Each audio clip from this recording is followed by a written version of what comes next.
สวัสดีค่ะแม่โบพากินวันนี้พามาดูปูนะคะปูสดๆเลยนะคะส่วนเราจะทำเมนูอะไรนั้นเดี๋ยวเราไปดูกันเลยค่ะไปเลยค่ะนี่นะคะปูของเราก็ตัวใหญ่มากเลยนะคะหนักประมาณ 7-8 ขีดนะคะต่อตัวนะคะนี่ก็เป็นปูสดๆนะคะซึ่งเราก็นอกน้ำแข็งไว้แล้วนะคะ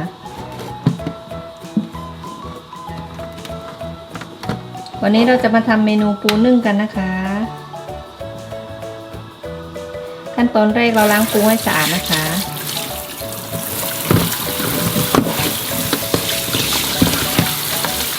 นี่นะคะปูเราตัวใหญ่ๆตัวโตๆเลยนะคะ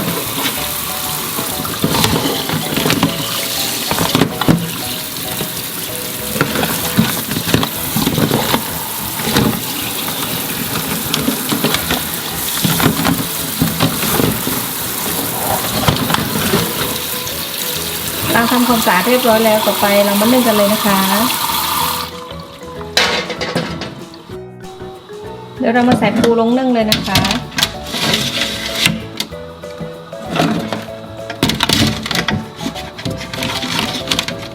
ตัวใหญ่มากเลยนะคะ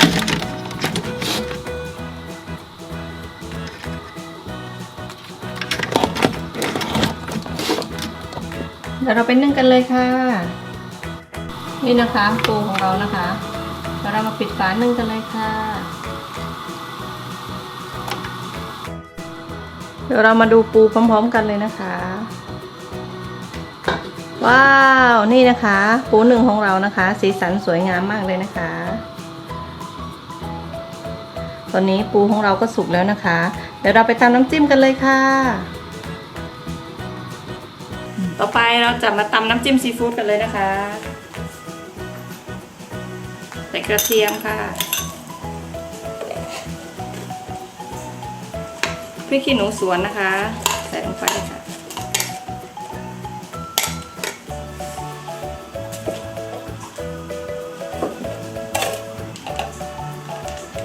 ผงชูรสนิดหน่อยค่ะ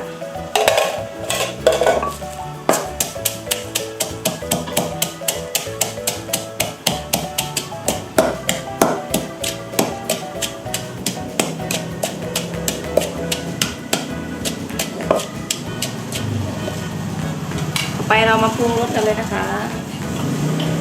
มะนาวค่ะ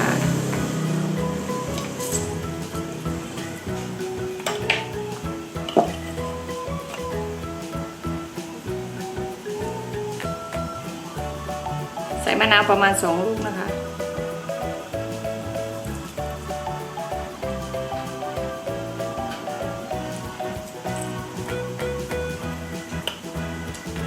ถ้าใครชอบทานเปรี้ยวก็สามารถ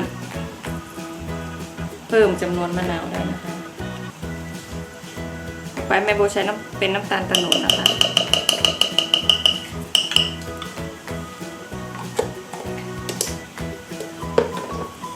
ท่านผู้ชมสามารถใช้เป็นน้ำตาลปี๊บ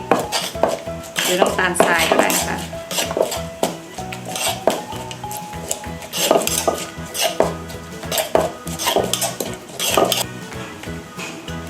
ต่อไปน้ำปลาค่ะ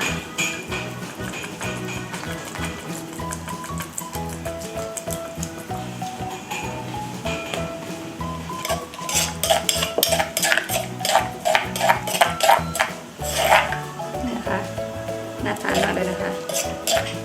จากนั้นชิมรสตามชอบเลยนะคะขั้นตอนสุดท้ายโรยหน้าด้วยผักชีนะคะใส่ผักชีลงไปเลยค่ะ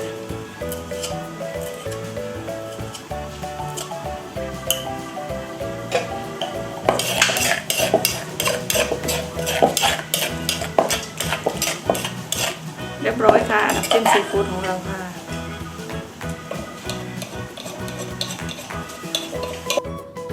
นี่นะคะปูของเราก็สุกเรียบร้อยแล้วนะคะเดี๋ยวเรามาจัดเสิร์ฟกันเลยนะคะตัวใหญ่มากนะคะ